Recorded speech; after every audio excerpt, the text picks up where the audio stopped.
Live from Utah's Wasatch Front, the pulse of the Mountain West, where the issues that shape your life meet the truth that sets you free.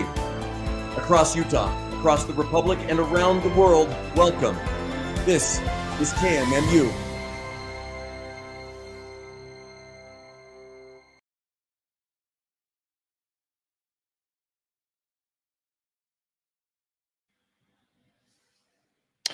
Hello, folks. This is Talk with Jon. I am your guest, or not guest. I'm your host. Well, I feel like a guest because of the awesome guests that I have on, and I'll be having two of those today. I'll be introducing our first guest that's going to be joining us from 4:30 to 4 here in a few moments. But first, two things. I do want to give out my Twitter. I have not mentioned my Twitter handle. My Twitter handle is Talk with Jon1. That's Talk with JON1. And that's a good way to follow me. Also, to find out about my upcoming guests. In fact, I tweeted out that my first guest is joining us from 4 to 4:30, and I even tweeted out, if I remember correctly, I tweeted out that he was going to be joining me. But I want you to know that you are listening to Talk with Jon on KMMU.org, Main Street Media, Utah. Thank you for joining me today. Thank you for being here. I appreciate you being here and joining us. Now, you can go to KMMU.org, and at KMMU.org, you can see our that's our webpage. You can go there and you can see some links that you can click on to join us and see the different platforms that we broadcast on. Right now, we're live on Twitter. On X, not Twitter. We're live on X right now. We are also live on YouTube, and we're also live on Rumble. So any one of those three you can go to and not only see Talk with Jon, but all the other great shows that we have. The Gowd Crowd, just to name one. Okay, so I better not try to name others and leave everybody out. All right, so let me start with my top of the hour prayer. And definitely the beginning of the show prayer. Now, folks, the bottom line is it is the prayer of my heart, my hope and my desire that I can live up to this when I do the show. Bottom line is I'm a sinful, fallen man, but hopefully through the grace of the Lord, I can get back to him. So, but let's start out with the show prayer. No need to bow your head, close your eyes. It's just the prayer of my heart, folks. I hope my show is a gift back to my forefathers, the founding fathers, and may it be an acceptable token to our Father above. Then the show mantra: where there is liberty, there is the Spirit of Christ. Where the Spirit of Christ is, there will be liberty. The greater the Spirit of Christ, the greater liberty will be. Now, I'm bringing on my first guest with me. I've had him on on Talk with Jon on the radio, and I'm not sure if I've had him on KMMU before, but I want to introduce Joe from Texas. And let me give out his Twitter handle real quickly. Joe P from Texas. So Joe from Texas. And who is Joe P from Texas? Joe Penland. Joe from Texas is a family man with children, grandchildren, and great-grandchildren who has had tremendous success and lived the American dream. His beliefs are both straightforward and deeply held. He believes in God, his family, and the United States of America. To learn more about his different initiatives, please feel free to go to his website, joefromtexas.com. Joe, thank you for joining me today. I really appreciate you being here. Thank you, Jon, for having us on again. I appreciate it. Hey, you're welcome, and it's my pleasure. Totally my pleasure. So there's a gentleman that helps you and I connect. I reached out to him and said, I'd love to have Joe on, love to get his thoughts on Donald Trump. Hopefully we can get to that and just what has happened since the election. In fact, I think I had you on, I want to say I had you on just shortly after the election, if memory serves me correctly. So let's get into it. So let's get to your first article. You've done two articles, both of them for Newsmax, And folks, you can go to Newsmax. You can check for him by name under Joe Penland. That's Joe, obviously, Penland. And you can look up the first article we're going to talk about, an idea to overcome major economic challenge. And that was written Thursday, the 10th of July, 2025. And then we're also going to go after and chat about his article that was done on Monday, August 11th, 2025, on the time to fix Social Security is now. But first, let's start with an idea to overcome major economic challenge. President Donald Trump, I'm just going to give out the first paragraph here. The first paragraph. President Trump campaigned on a number of economic issues, one being his determination to bring manufacturing back to the U.S. from other countries. Since taking office, he has been implementing policies that he believes will help to achieve this goal. What are your thoughts on that, Joe? Do you agree? Do you disagree? How's he doing? Well, he's doing fair. I won't score to A+ yet, but we're going to wait and see how much of this $6 or $7 trillion worth of work comes back to America. I think he has a lot of people interested and committed to coming back to America to spend some money here. I think mainly to avoid the tariffs that he's putting on their countries. So that brings those U.S. jobs here. So instead of buying a plastic toy from China, maybe we'll make that plastic toy here, and that'll help our economy. That's the theory. That's what he wants to do, and I'm sure he's going to do a good job at that. But what I see, the problem that the hurdle that he's going to have is we have a shortage of workers in this country right now, and about 8 million people. If every man and woman took a job today in their field, John, we still have about 8 million jobs that we cannot occupy. So when you bring that much more industry back to this country, how do we balance that with the amount of work shortage that we have? That is a great question. So right now, let's see. You put a stat in here. A recent Pew Research study found that 97% of Americans support the deportation of violent criminals with level of support. So if we've got an 8 million shortfall, if we put everybody together in their field, what do we need to do? Well, we need to continue with, I'm sorry, John, we need to continue with deporting bad people. Let's get the criminals out of this country. There's no two ways about that. We had way too much of that happen in the last 4 years on the prior administration.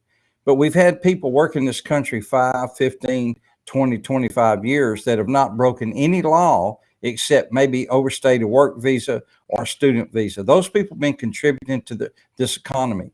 And if we get too far into deporting people that are helping this economy, we're going to get to the point where we're hurting the economy. So that's a balancing act that the president, I know, is working on right now.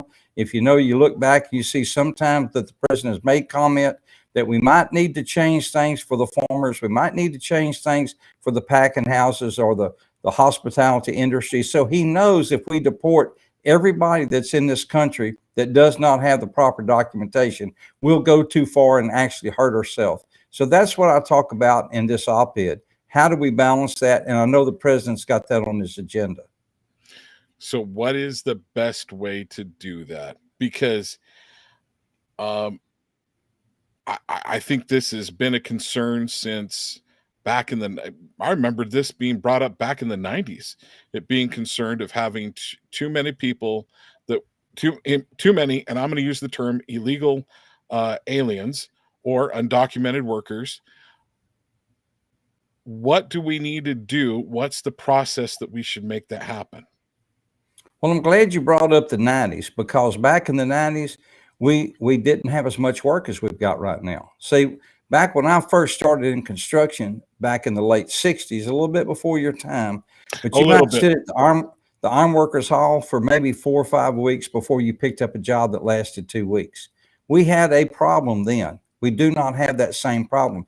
It is shifted to the other side now. Now we have more work than we have available people that are willing to go to work. Now, look, John, there's people in this country that are able to.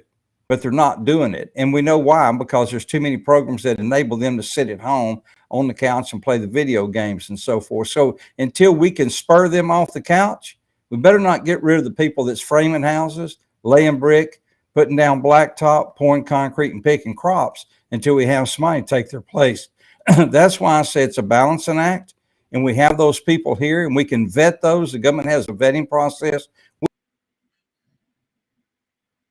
Make sure and they have a job and they're not on America. We need to find some way to capitalize on that and not to cut our nose off in spite of our face. Okay. So do we have them? So there's been one of the thought processes that I've heard. There are two ways of, I guess you could say, two specific paths to doing that. Have them go. We lost Joe. Give me just a minute. I am going to text. Maybe he's still there. Let's try. Or the question is I'm off. Am I offline? Well, I see you. Okay, so something happened. Don't know what happened. All of a sudden you went away. Yeah. Okay, so there's two paths. One was we give them some form of documentation to the people that are here already, or we have them go back to their home country and apply to get in. Maybe there's a third path. What are your thoughts? Well, I think we can vet those people. If they have jobs and they've been here for 5 to 25 years and they don't have any criminal background, then we need to issue them a special card. And I say we issue them a yellow card, not a green card, so they can work for me or they can work for you because they've been vetted. And if they work for me, like the 200 ranchers and construction people in factories that I've talked to, farmers, they would love to pay a tariff like the president loves tariffs. Instead of charging China a tariff to make that plastic toy, let's charge the employer a $25 a day tariff to keep that person. I had 84 people here when we scanned through them all to make sure we were in compliance. 4 people had to leave. Now, that's one of my production stations, 4 people. They didn't all come from one station, but that totaled one station. That station grosses about $25,000 to $28,000 a day. So for $100, okay, you said a station. Please define what that station is. It's a workstation in our manufacturing facility. Okay. 4 men work at a workstation. We lost 4 men. So I could pay $100 a day tariff on 4 men to keep those 4 men and still gross at $28,000 a day. Not net, but gross it. And everybody I talked to loved the idea. Now, we've got between 10 and 20 million people in this country that fit that bill. If we did that, we'd collect between $250 and $500 million a day, and it doesn't come from the taxpayer. And I can't pass on that $100 a day tariff. There's no way I can put that in my consumables, nor can the rancher, nor can the man picking crops. So that's not going to affect the people at Walmart or the grocery store. Understand that's a small tariff that the employer pays, not the employee. And we pay that, but they can leave me and go to work for you. So they're not just bonded to me. That gives them the ability to work in this country. But when you fill out their I-9 and you look at this yellow card, you know you're assuming the responsibility to pay that $25. And we need a harsh payment if you don't. And then we can enforce that, and we can take that money and we can balance Social Security overnight without changing anything in Social Security. Wow. Okay. So this gets into your idea with Social Security as well. So let me go a little bit into that tariff. So this was from your article as well. So there were you have a statement on by being creative, we have the opportunity to implement a solution that will bolster our workforce, bring in much needed revenue to help pay Social Security, which you've chatted about. And here are those 4 points. Do you mind if I read those 4 points out? Absolutely. Go ahead. And then I'm interested in the next paragraph right after that. So folks, once again, I have Joe from Texas and Joe Penland joining me right now. He had an article that he did for Newsmax on Thursday, the 10th of July, 2025, that was posted. And the name of the article is An Idea to Overcome a Major Economic Challenge. And this could be a very good solution to get this done. And this is a great start to it. So here are his 4 points. Under this process, employers who suspect they have undocumented workers would pay a fee to the government, as you've mentioned, to put those workers through a vetting process. Point 2, if the workers pass vetting, they could be issued a long-term work visa, a yellow card. Point 3, the issuance of the visa, the employer, not the employee, would begin to pay a $25 fee, or $25 per day tariff for each day worked for employee enrolled in this visa program.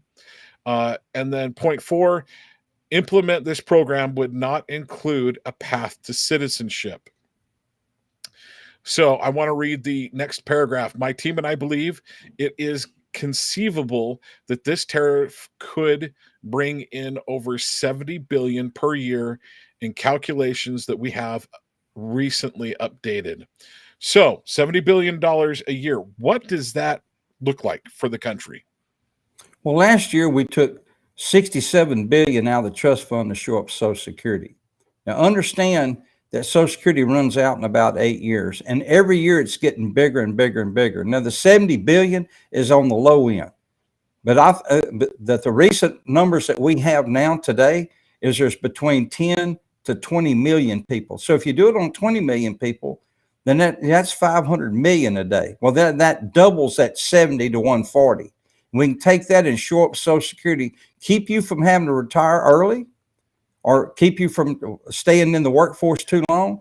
Maybe we don't have to raise the cap on, there's a lot of things that they're talking about out there to do to stabilize Social Security. We can do it by working people and keeping this economy going. Now, what's the benefit for the economy? One, we keep those 15 or 20 million people working.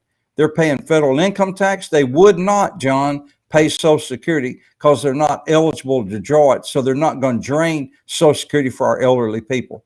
This is not a complicated issue, but it has a couple of key points. We cannot deport all these people. If we do, we're going to wreck the economy here. It's to me, and I talked about it in maybe that article or another one, it reminds me of prohibition. We went just a little bit too far one time. Okay. Well, we definitely will get to that other article, and I'm going to let you drive the bus on that one. So a couple questions that come to my mind on this type of policy. So back in the 70s, at the very beginning of my time, but not necessarily of my working memory, shall we say. I was born in 74, but back in the 70s, I know a number of people that came here, say like from Vietnam and other countries, were brought in.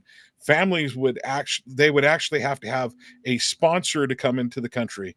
So these companies are somewhat acting, I'm assuming, as the sponsor. But the thing that was on the sponsors is if a person gets sick, needs health care, or somehow cannot afford, it was on them to pay for it. So something that comes to my mind with what you're talking about is with these yellow cards. You mentioned both farming and you also mentioned construction. Well, something that very often happens, like here in Utah from time to time, is there's a number of companies that part of their whole system is, I am going to lay off someone in the winter. I'm going to lay off somebody for a short period of time, and they're going to go on and they're going to go and take unemployment. Does that same type of thing happen with these people that will now have that are the illegal aliens, the undocumented workers? What happened? Are they receiving unemployment, or do they need to go back to their home country? How is that handled? If they're not working, they go back to their home country. We do not want this program to have any hardship on the American people. When the employer, it does act somewhat as a sponsor. We paid to vet the person. We've got the job for them. We're paying the income tax and so forth. And also we have hospital insurance. So if that person gets sick while they're working for me, they would be on our insurance plan, not on the government's. So they're not Social Security age. They're not going to retire because they hadn't paid anything in Social Security. But when that work when that job goes away, if it goes away, then they go back home. There's already programs that this country has that people can come here and work seasonally for 9 months and then go back home. So this is not totally brand new, but it's brand new to the fact that we're going to take that money and apply it to a needed program like Social Security instead of just people making money off of this because they broker these people.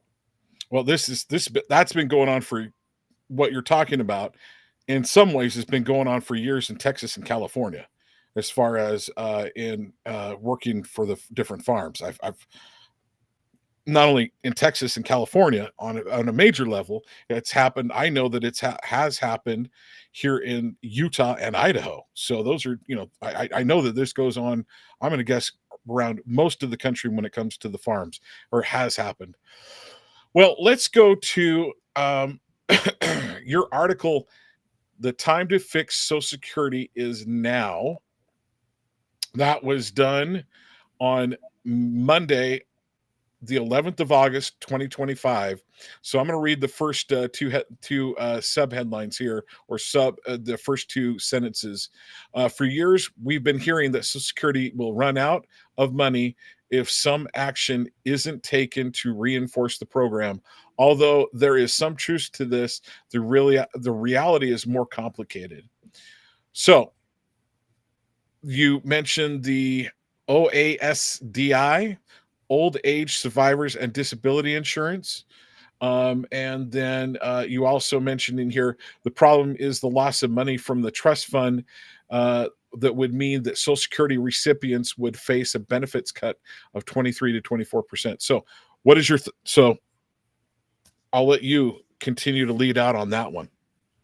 Okay, well, the fact Social Security is a pay-as-you-go program, and it was designed that way.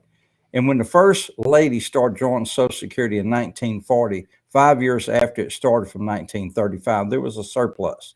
And there was 160 people paying for every person drawing Social Security. Today, you've got 2.4 people paying for every person drawing Social Security. So we've obviously outgrown the program. Me and you, John, back in 1935, when Roosevelt put this program into law, an average man lived to be around 59 or 60 years old. Now we live to be about 80. So things have changed again. So we can't use that same model today that we used then. This program went bankrupt in 1981. And Ronald Reagan, President Reagan, had to put a commission together, and they went back for about 18 months and came up with 3 or 4 things that they could do to stabilize it. And they did. They put a 50-year mandate on a bad problem. But now it's fixing to run out. It's supposed to run out in 33. It's supposed to last 50 years. It's moving up a little bit because we have so many people, so many baby boomers retiring now, and people living longer. So this thing is outdated. It needs to be reformed. We need to put a commission together like they did then. You start out with 5 Democrats, 5 Republicans, and 5 business people. So automatically you have a bipartisan commission. That's going to be vital to this. We just take a chapter out of Reagan's book and do the exact same thing. But we need to fix it now sooner than later. We don't need to wait until it's completely bankrupt. The things that we would have to do then would be a lot more harsh than what we have to do today. This program here would stabilize it actually overnight, and that's what we need to do. So kind of, just people my age, there are many of us that are like, Social Security isn't going to be there when it's time for us to retire. I am on the soonest side. I think 12 years away from being able to officially retire, and 65 is about 15 years away. What would your statement be to people like me? Because yes, if we don't do the commission. If we don't do the commission, it does not run out of, there'll be no more Social Security payments. Whatever we take in a month is what we would turn right around and send out. Right now, we're taking money out of the trust fund to balance what we send out in checks. Just say we take in $10 million and we're sending out 12. We're taking 2 out of the trust fund. In 2033, the trust fund will be depleted. So when we take out 10, we can't send We can't send out 12. We'll only send out the 10. So you'll get Social Security, John. You just won't get the full amount. And there's where we have a problem with 67 million people today, and it'll be 75 million when that day comes around. Those people can't go back to work, start doing something else different. They're already retired. And if they lose a 25% cut, a man and woman, that amounts to about 18,000 a year. That means they won't go out to a movie. They won't go out to supper. They won't play a round of golf, and that'll hurt your economy in another way. So we can't let that happen. That'd be un-American to let that happen to our senior citizens. Well, give me two. You've already given us a key. One huge key is doing a tariff on those undocumented workers right now, on the illegal aliens. We give them a yellow card. Any other thoughts on something that could that would be a good fix? Any other suggestions you might make to people that might be on that panel if you're not on that panel yourself? Well, I think it's going to come to a point that where we have to adjust the cap. You know, the cap is $173,000 right now. So when a man or woman stays below $173,000 in the year, that they pay 100%. They pay Social Security on 100% of what they make. You take a man or a woman that makes $1 million a year, they just pay on $173,000. I think that's unfair. I think that if you make $1 million, you should pay on $1 million. You know, the percentage is way wrong for the people below that. And most people are below $173,000 a year. So they're having to pay on 100% of what they make, but yet somebody on the wealthy side get a free, you know, get out of jail free. Why would we do that? And they can afford it a whole lot better than a man or woman staying below the 173 and taking a raise. We need to do that. That's a big number, and that's going to move it by billions of dollars a year. That alone will help carry this out another 10, 15 years. There's some things that we can make, some changes we can make. Now, you just said that at your age, you didn't think it was going to be there. So instead of you retiring at 62, why don't you just wait till 65? Let's start that at a man your age. Okay. I actually, so one of the solutions I think is what we need to do. In fact, I thought this probably 10, 15 years ago. We should have told Americans, hey, we're going to be raising the retirement age by, 3 months, by 4 months, by 6 months. And I think we should have started that process at least 10 years ago. And I think that it would be smart to do that the retirement age, bump those up and say, okay, in 2 years from now, we're going to bump it up 6 months. And 5 years from now, we're going to bump it up a year. And 7 years from now, it's going to go up a year and a year and 3 months. And so start doing increments like that so people can start financially planning for that. For me, that I'm 15 years away. I'm 14 to 15 years away from 65. My suggestion would be, okay, John, you don't get to retire until you're 68 or something along those lines. I think that makes sense. It makes sense to a lot of young people. I spoke to the Young Republicans Convention in Dallas a couple of years ago, and they stayed around to talk to me because I talked a lot about Social Security. And when I got up there to talk, the men that introduced me and talked to me before I got up there said, these people are not going to be receptive to what you're talking about because they don't think they're going to get Social Security anyway. That's why they just don't understand it. They won't get 100% of what they were supposed to get, but they're going to get something because we pay in every month. We hold 6.2% out of a man or woman's check, and we match that. So that's what the max is right now. That needs to be adjusted if you make enough money. And you're right. Instead of you retiring at 62, early retirement, retire at 65. Instead of full retirement at 67, go to 70. But where do we start that? I say we start that at somebody 40 years and below. Anybody above that's in the safe harbor time. They can retire exactly. We've done the numbers. You're shaking your head, but we've done the numbers. Well, that's all it takes. It doesn't take reinventing it. No. So as a person who is, if you were to safe harbor 40 and above, I would be in that safe harbor. Sure. I'm willing to fall on that hand grenade. I'm willing to fall on that landmine. No, let's raise that age even a little bit for someone who's like me, 50, 55, 60, something like that. Like I said, we need to we need to put it out there a few years out there. Hey, that we're going to do this.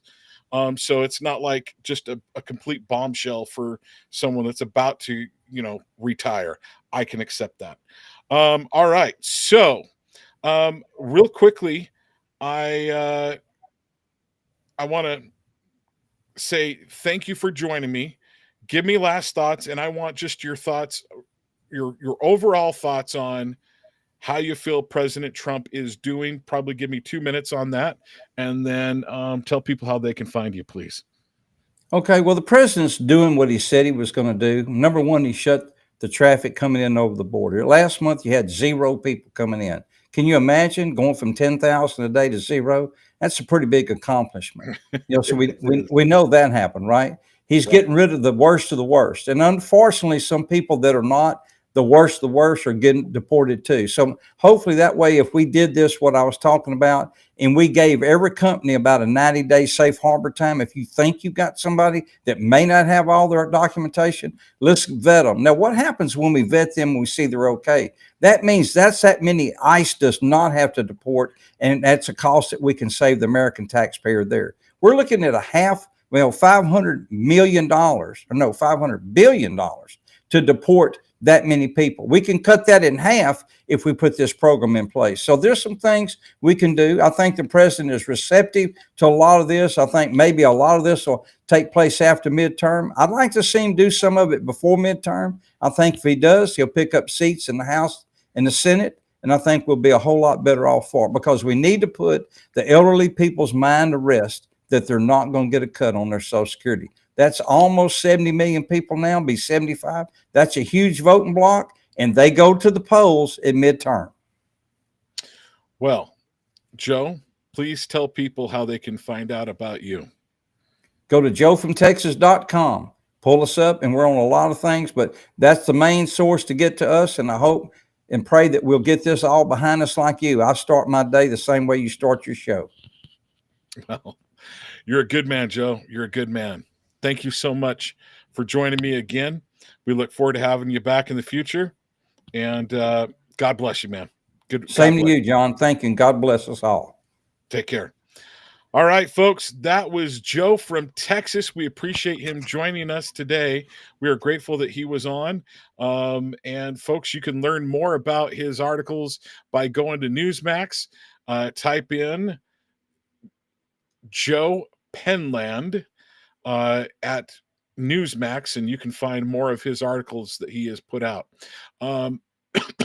Also, you can go to his Twitter handle at Joe P from Texas. That's Joe, Joe P from Texas, and you can find him there. That's also another way that you can follow him and his team. So I want to say thank you to him joining me. Now I get to bring on a guest that I have been wanting to have on for years, and I don't even know. I think I had him on K Talk, and I had him join me a few times, if I remember correctly, when I was at Republic Broadcasting Network. And I have Steve Elkins joining me from Republic Broadcasting Network.org. And I want to say, Steve, thank you so much for joining me. I appreciate you being here today, brother. Hey, happy to be here. So, folks, I want to be able to tell you real quickly how you can catch Steve, because I think there's going to be a number of people that are going to be interested in what he has to say. There's going to be some that might disagree, but I think there's going to be a number that will disagree or will agree with what he has to say. His name. So, where you go to find him is republicbroadcasting.org, and he does a show pretty much every Sunday night from 5 p.m. to 6 p.m. Central. So that's 6 p.m. to 8 p.m. Utah time. Steve, thank you for joining me, my friend.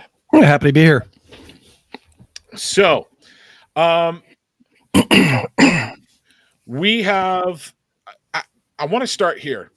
Um, you and I both were on Republic Broadcasting Network, and frankly, I consider John Statmiller a mentor of mine when it comes to broadcasting and being on and doing a show.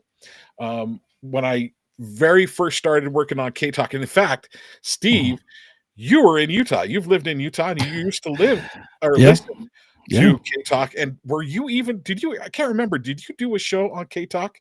No. Actually, I worked in Smooth Jazz, a radio station there that used to have Smooth Jazz 97.9 The Breeze in Salt Lake City there. I used to be an overnight announcer. Started Okay. off that way. That's how I started off. So 97.9 The Breeze.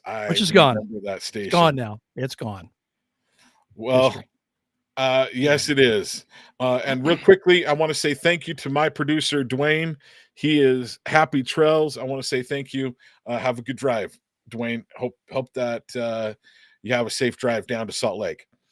So, but the bottom line is, let's go back to John Statmiller.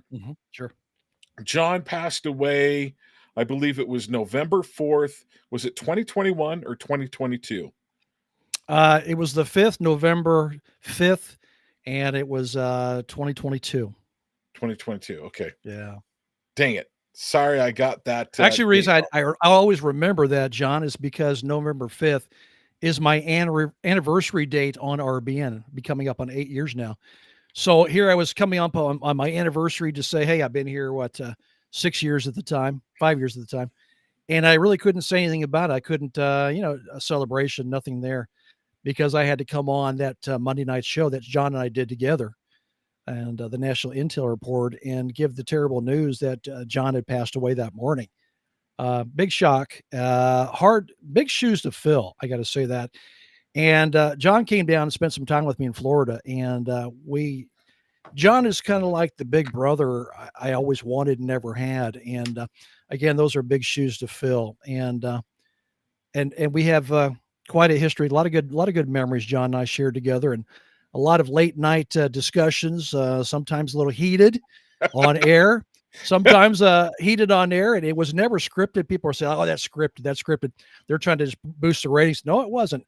I got angry about something, and I threw my headset down and I walked out, and he's going, oh my God, Steve walked out on us. And then I came back and cooled off, and John's done the same to me. And but we at the very end, we he's my brother from another mother, and we moved on, and it was always a great relationship with John. So since over the last 3 years or so, I often go, I wish I could talk to John about what's happening. I wish I could get his thoughts on what's happening right now. Yeah. But one thing, I never got him on my show. So there's something that I bring up with a lot of people, is that J6 was planned. Yeah.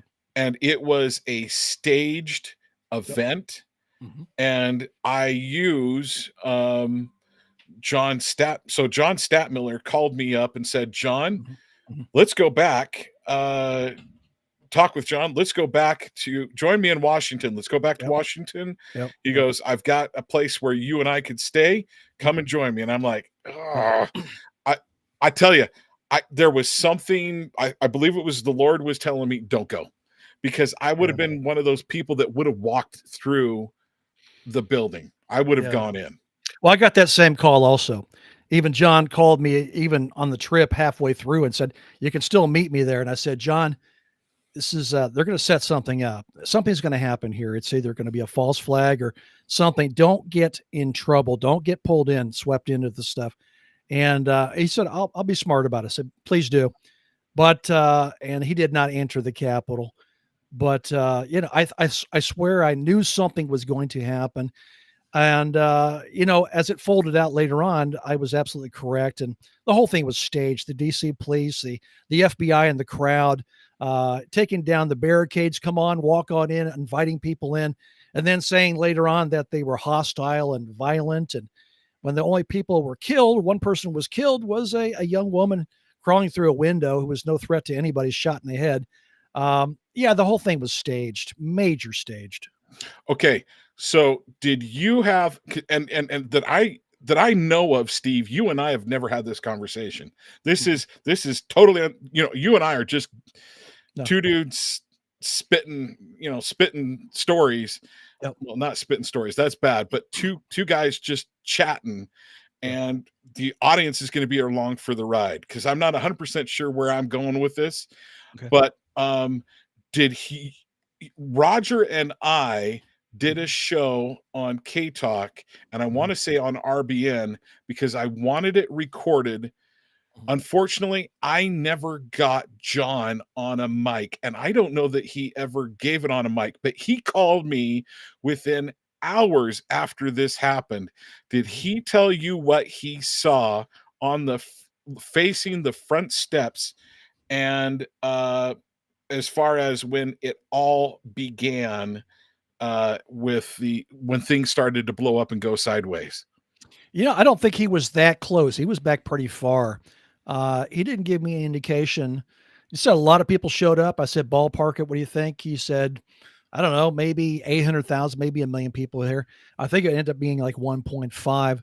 I said a decent turnout, but actually it should have been much bigger than that. The Stop the Steal rally, much, much, much bigger. And, I think he was playing it smart. I think he understood what I said about, creating a situation of false flag and then getting sucked into it all. And that's exactly what happened. No doubt about it. It was a very, very bad thing. And these people's lives were ruined. And for what? For walking past a barricade that was taken down and giving a tour. And then next thing you find yourself in prison. It's amazing. It's amazing this happened. Okay, so Roger and I did a show, and I said, Roger told me that Jon called him up and told him this, what happened, what he saw. He gave me an eyewitness account, and I so wish Jon would have done this over air. I don't know why he didn't, and I wish we would have had it recorded in his voice. So what he shared with me is that he saw a police type escort. I didn't actually break it down and say, okay, was it federal police? Was it FBI? Was it DC Metro? I didn't get into that specifics, but Roger and I both agree on this, that it was a police type escort of two small vans, or two small buses. Went right up to the front steps of the Capitol, and he said people got out, and he goes, Jon, they looked nothing like the people that were surrounding me that were the Trump supporters, and they went right up the steps, and he goes, they disappeared from view, and then shortly after they disappeared from view is when the chaos started, and the chaos started up on the steps. Meaning, and he goes, that's when they were trying to, get the doors open and attack on the doors. And he goes, Jon, they look nothing like the Trump supporters. No, there are probably provocateurs sent in, FBI provocateurs sent in to cause some stress, some, stir things up a little bit here, get the action going here, get it out of control, out of hand, and then slip away. We know there were many FBI there, a lot of provocateurs. Now we know these agencies actually exist. These corporations exist where they actually, they can get a crowd going here. They actually, it's a crowd formation type company here. They get paid big bucks by corporations or certain individuals, and they find protesters to make a crowd, to make a statement. And it's not illegal to do so, which is strange, but many of them maybe come just to protest for somebody else who can't be there, but many of them are coming there to cause chaos and trouble. And that's exactly what you got there. Of course, let's not forget Ray Epps, who was supposed to be a good guy, one of these MAGA people that turned out not to be a MAGA person, more like an FBI informant, on the bullhorn saying we must go inside the Capitol. And pretty soon after saying that a couple of times, somebody pretty much started yelling, Fed. There you go. And he was. And the sad, the weird part about it is here they send these people to prison, but you have a true instigator, a provocateur, and he got slapped on the wrist in pretty much nothing. I think he got some community service. So you know right away that he was part of the operation itself. Ray Epps was a stooge, an FBI plant. Somebody sent in to cause trouble, get it out of control, and then slip away. Because we know Ray Epps never went inside the Capitol. He never went in. Even though he told people to go in. Right. And then we have on video, cops taking some guy. They take him out of sight, and he's in handcuffs. They take him out of sight, and this is in the Capitol. This is a very famous. There's actual multiple videos of this. But for instance, they take a guy, they take him out where he's not seen anymore. They uncuff him, and they give fist bumps to each other, and the guy goes walking on his way. And then another thing that is I'm going to use Alex Jones. I'm going to believe this statement from him. He has consistently said this, and especially at the very beginning, that he had bodyguards with him, and his bodyguards are special forces. And he told, and I've got another source who also backs up this statement. Not necessarily of directly what they saw, but of this situation happening. But Alex Jones says that his former special forces guys, let's say his name was Bob, ran into active duty from units that he'd worked with. And he was like, "Hey, what are you guys doing here?" And so he goes, they found out, his bodyguards found out very quickly that it was a staged event. And then also another individual that I've had on my show, Michael Letts. I can't remember if you ever had Michael Letts on, but John Statmiller had him on several times. What was that, Steve? Okay. No, I never have. So John Statmiller had on Michael Letts, I want to say at least once or twice. And Michael Letts has shared with me, he goes, they didn't have undercover FBI. They didn't have FBI informants because that's not what they call them.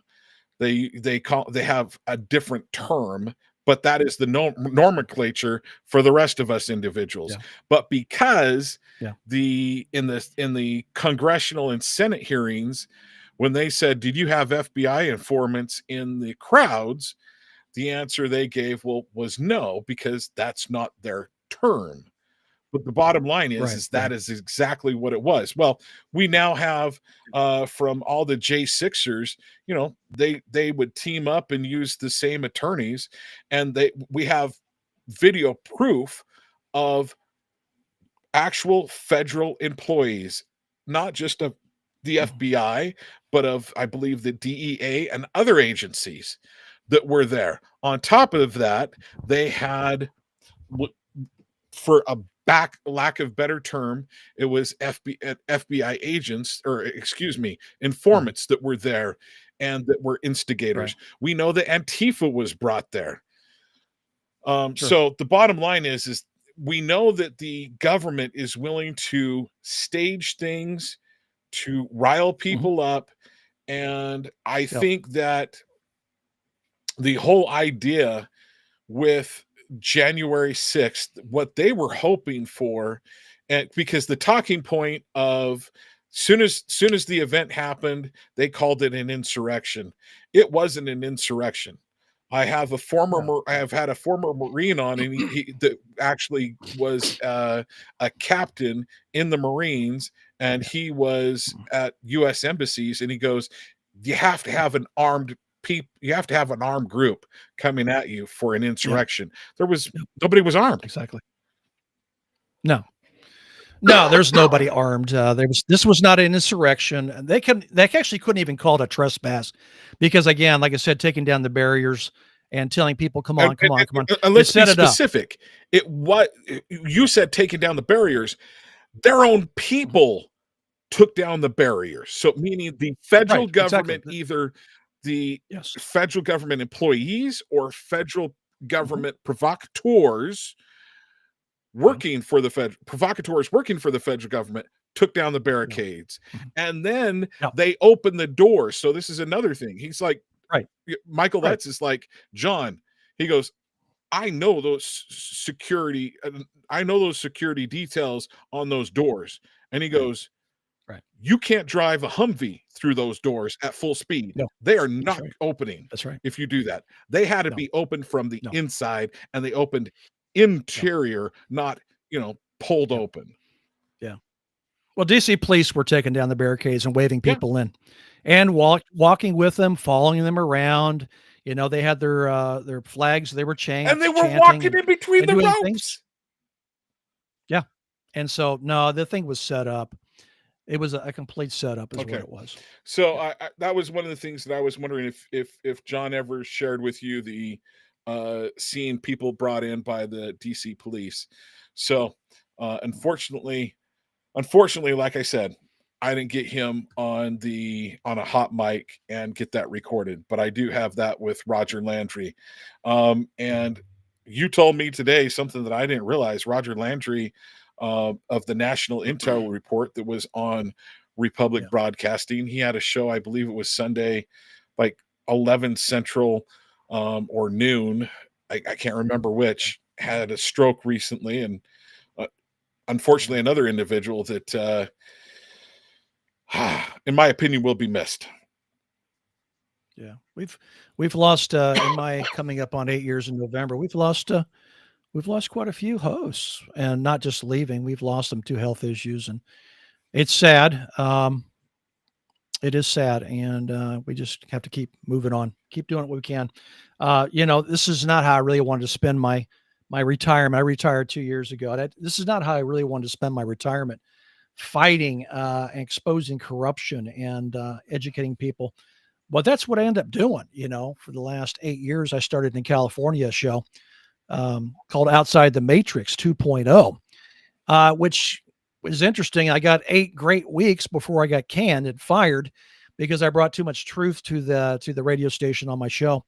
And I had some great guests. And the show that got me fired was I had a clip I played from a computer programmer in Tallahassee, Florida, under oath, testifying that he was contacted to create a election software to flip elections. And he was under oath. And I played that clip as evidence that the election system is rigged. There's a lot of fraud in it. And that one got me canned. I got a call from the main office, and they said, you can't talk about this. And I'm thinking, why not? This is information people need to know. And you're telling me I can't talk about it.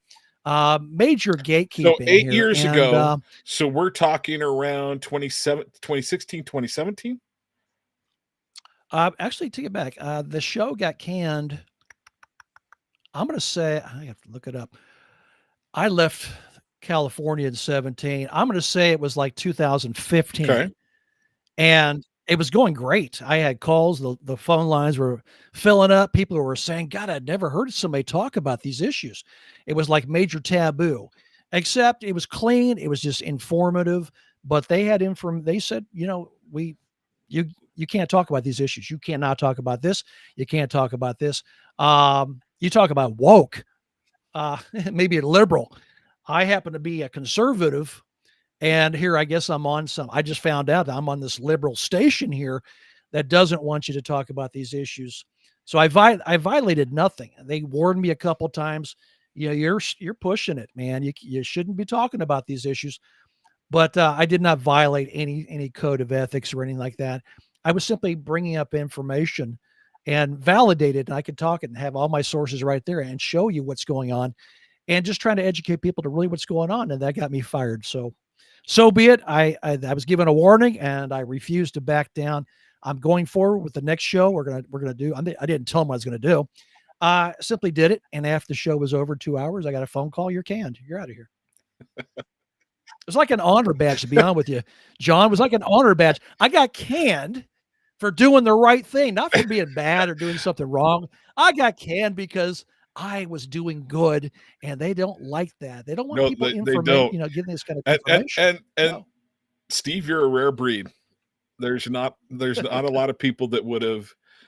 There's a lot of people that would not do that, and so that's why I'm glad that you've got a voice on RBN and republicbroadcasting.org. I'm so glad you're on there still, and I'm so glad that it's still up and running because Yeah, we're doing good. We're doing fine. After they passed away, or after Jon passed away, I know that it was tough to keep that up and going, and you and a couple other key people did everything you possibly could, taking money out of your own wallets included, to keep it on the air. So I appreciate you doing that. Yeah, it's I support all media.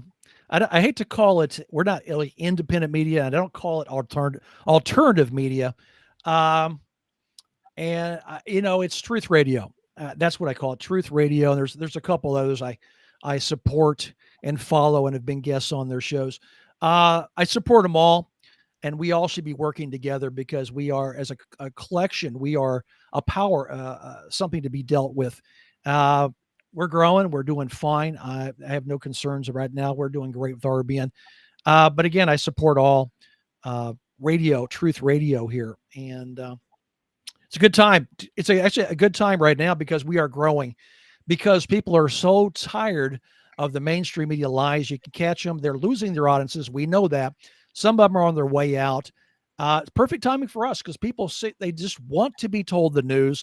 They don't want bias. They don't want somebody else's objective to it. They want to hear the truth. You supply the facts, and they're intelligent enough to figure it out. I always tell people, don't believe everything I say verbatim. You go out and research for yourself and validate what I've just told you. What I've just told you, just check it out. Am I right or am I wrong? And like I said, coming up on 8 years in November, I've honestly come back in that 8 years and come back and eaten crow twice. For I got some bad intelligence information. I got some bad information. I did challenge it. I checked it out. And I found out, oh, this is it. Okay, I'm going to go with this. I think this is right. And later on I found out I was duped. So I came back, ate my crow, threw some Sweet Baby Ray's on it. Wasn't so bad, and ate my crow, and I am accountable for what I talk about and what I say. And if I get it wrong, I come back and admit it. I got it wrong. So there you go. So I think people like you and I, because let me be clear. I don't know that I've never gone out and done the intelligence digging and reporting on my own. Only I think there were 2 stories that were around me in my sphere of influence that I was able to talk about over the years, and they were kind of minor ones. Definitely didn't hit the national scene, but they were here locally in Utah that happened to be in my sphere of influence. So I was able to break it or whatever, but it wasn't like huge breaking news, right? Right. You and I have to do our best to find out information, vet it. I'm more than happy to go with some stories that are just breaking because I want to bring that to the audience attention. And 98% of the time, the information that I give out is correct. 2% it's wrong. Yeah. Maybe 5% of the time I'm wrong. And like you, I will always say, I got this wrong. Right. Yeah. I know one of the things that I said, hey, I told my audience on K-Talk, I want to say about 4 or 5 years ago, Alex Jones was in Utah, and I got information that he was looking for places he could do a show from. And I went on air and I said, hey, folks, I think there's about a 50-50 chance right now that Alex Jones is going to come to Utah. Didn't wind up happening, but he did wind up talking about it like within a week or two, that he was looking to get in, that he was looking to move his studios. And so, that's one that I somewhat got wrong, But like you, I try to say when I'm getting things wrong and when I'm getting things right. And I think being accountable. And if you're breaking in from, you're talking about what's happening right now, what's going on, and bringing that to your audience. I think that's a very important thing to do. And then the key is when you get it wrong, just say, "Hey, I got it wrong. I was wrong." That's right. That's right. Well, let me give your audience a little bit of my background here. I got 29 years. I've been retired for 2 years now, but I got 29 years of ICU experience. I've been working as an ICU nurse for 29 years and just retired 2 years ago. So a lot of times it's worked I never want to do a medical show. As a matter of fact, somebody on the network said, "Hey, he's going to do a medical show." I said, "No, not. I have a medical background, which will come in handy maybe at some point in time."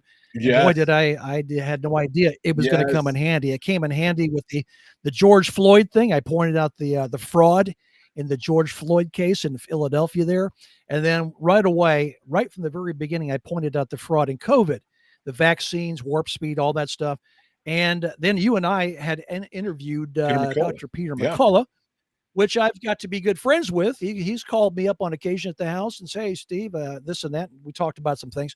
I had him on another 3 times, talked to him, and I throw stuff at him all the time. But I figured out the fraud of COVID very, very, very fast, very fast. And it's interesting because I had people like with master's degrees and doctorate degrees who somehow, I'm not sure how my education superseded their education. They should know a lot more than I do. But it turns out I knew more than them. And they simply went along with it and were threatened and caved in where I did not. As a matter of fact, I was so hard-lined on what I knew, and I knew the truth. This was fraud. This is going to be a very, very dangerous situation here. A vaccine coming out that had not been trialed appropriately. The animal studies were a failure, which is interesting because the animal studies, the animals picked for the studies have systems that are very similar to a human system. So they do the drug trials on them and the vaccine trials. But if your animal studies are a failure, you're actually prohibited from going on to your human studies, your human trial studies. That is a safety measure that the pharmaceuticals all are supposed to abide by. And evidently they threw it aside and said, so what? The animals all died. We'll do the humans. And then they doctored up all the data, lied about this, the effectiveness, how safe and effective it was. And the red flags are all right there. And given emergency use authorization, should have been a big, giant red flag for everybody to say, what do you mean? You mean if something goes terribly wrong here, I can't sue the pharmaceutical? That's correct. You cannot sue them. Well, here's an interesting thing right now going on with the lawsuits that are coming now on the health problems from the COVID shots and death going at the pharmaceuticals, is that emergency use authorization is guaranteed emergency use authorization if the data is accurate and correct. But if you lied about all your studies, then the emergency use authorization does not apply and keep you safe from litigation. So that's the angle I'm going at right now. And I'm talking to lawyers to say, go after them, is because the data they gave to the government to get the emergency use authorization was a fraud, a lie. Therefore, you cannot protect yourself from the emergency use authorization. So the floodgates are opened, and I understand JFK now Jr. is talking about, Robert F. Kennedy, is going to, they're looking at taking it off the market completely, the COVID shots. Donald Trump, of course, he was the one behind it saying, I brought it to you, warp speed. A lot of egg on his face for this one too. So we'll see how this plays out in the courts, but the damage is done. I've talked about this a lot on my show, and I pretty much showed you how they carried it out with 2 strains, and one of them being a placebo. One was actually normal saline. If you look at the Congress, the entire Congress took the COVID shot to entice and tell the American people, look, if we're taking it, it's safe. Not one person in Congress had an adverse reaction, no death, nothing. Now, what's the odds of that? Of 435 people taking a COVID shot and nothing happening. Okay. They were given a placebo, normal saline. All right, I'm googling something right now while you're talking. Um, so And at the time also, I can tell you that was normal saline because they quickly grabbed the vials and destroyed them. They didn't want anybody to get a hand on that. They would have said, "Oh, this is not COVID. This is a normal saline. This is salt water, for God's sakes." So they quickly get rid of the evidence, so you couldn't prove it. But that makes logical sense. Somebody in 435 people in Congress should have had an adverse reaction. Somebody should have died. Other people are on the streets. So I knew okay, this was why fraud. do you s And okay, actually, so why do you say somebody should have had an adverse uh, you know, effect? if it was an actual true lot number of the agent itself, somebody would. The odds, the percentage would be there. If you took Based 500 on people on the street, what we saw around the rest of the country, correct? Is that what you're getting at? yes, Okay. yes, yes, exactly, exactly. And even Peter McCullough admitted saline water was one of the lot numbers. The other two was an agent that had the agent COVID vaccine, and the other one was a super COVID vaccine, like they're doing right now with the flu vaccine. They actually have a super dose of COVID flu right now, not COVID, but regular flu. So they did this for a reason. Let me explain why they did this. The 3 different lots. If you gave everybody lot number 3, which was the super agent, that's the one that caused immediate problems right off the bat and even death within the first couple of days. If you gave that, of course, people will all be dying in droves, and you'd say, "Oh my gosh, what's going on? What do they all have in common? They all took the COVID shot. Which lot number did they take? Number 3." Then you'd know it. So what they did was have 3 different lots. The first one being just normal saline, nothing. What they did this for was to space out the adverse reactions and death that would be coming later on. If they gave you all one, it was all the same, and it was number 3, you would have had a massive, massive death toll. So they tried to space it out so you can't point a finger and say it's the vaccine. Pretty smart. Pretty smart thinking. And the thing is, in an evil way. You had in an evil way. One thing you didn't there were a few really well-known people. I want to say one of them was Hank Aaron that took the jab and wound up being killed from it. And there were a few other people, but by and large, if you were a fairly well-known person and you got that shot publicly, my guess is they got saline. So all 435 members of the United States House, all 100 members of the United States Senate, you know, my guess is even in the the sports world, all of those people got, especially when they did it at their own, because a number of them were like, "Hey, come and get the shot by our doctors." Right. When they went and got the shots from their doctors, this is one reason why Aaron Rodgers was such a big deal, right? Like him saying that he was vaccinated or whatever, why they made such a big deal out of it. And I forget the basketball player that didn't take the shot, that actually missed a couple of months, but he played for the Brooklyn Nets. I can't remember. There's another thing, though, we should probably talk about is as people don't understand the legal jargon. A mandate is not a law. It's not a law. It's not a bill that turned into a law. It is a strong suggestion. It is not legal to force somebody to take something to put into their body. Now, we're not talking like a restaurant. Restaurant says, a sign on the front says, no shirt, no shoes. You can't come in here to eat. Well, you put your shirt and your shoes on, you come in and eat. But this is totally different here. A mandate is not a legal procedure. It's not a law. It is simply a strong suggestion. You can say yes or no to it. And the very idea that they actually were forcing people to take the shot or lose their jobs really got under my skin. Is when I went, I put together an exemption letter. It was actually a medical religious exemption letter I kind of incorporated too, on my medical side. The religious side, of course, I don't know scripture all that good.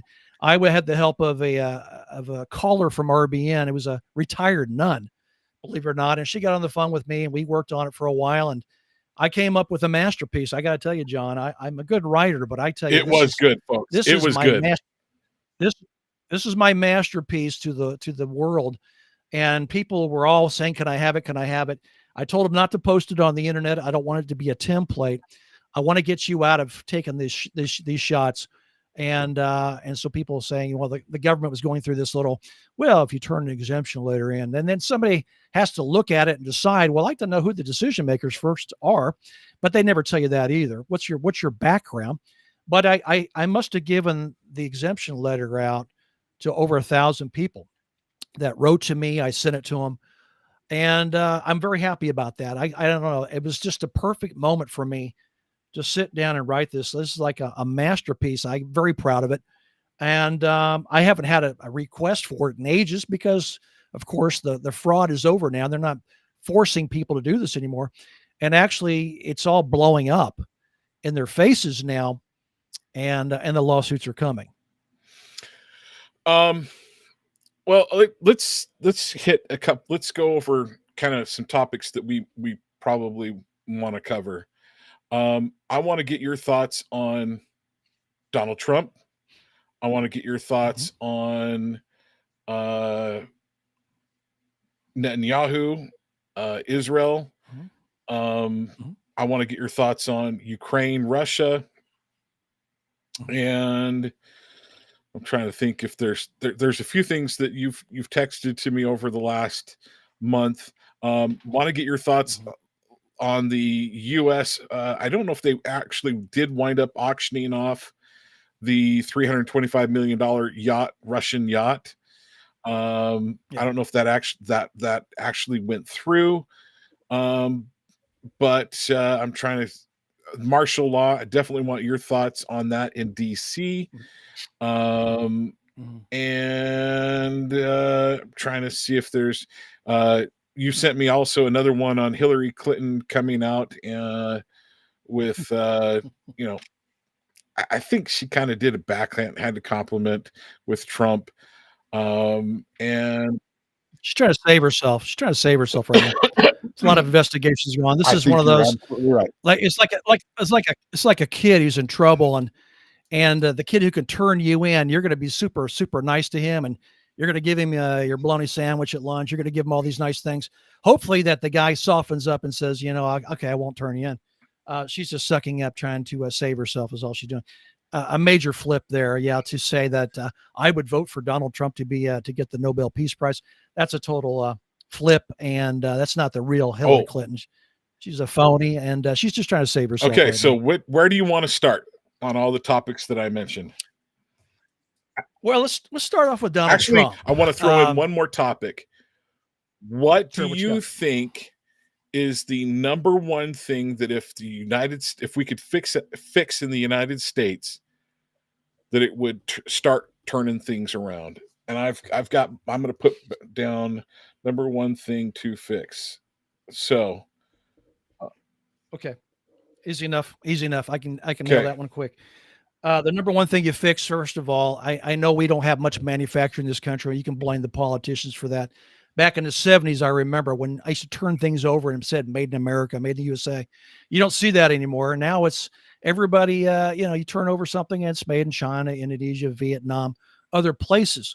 That didn't happen overnight. That's a sellout from your politicians, who basically the corporate, the businessman there, the corporations came to the politicians and tried to find a way. They were very, very greedy. They wanted to figure a way to increase their profit margin.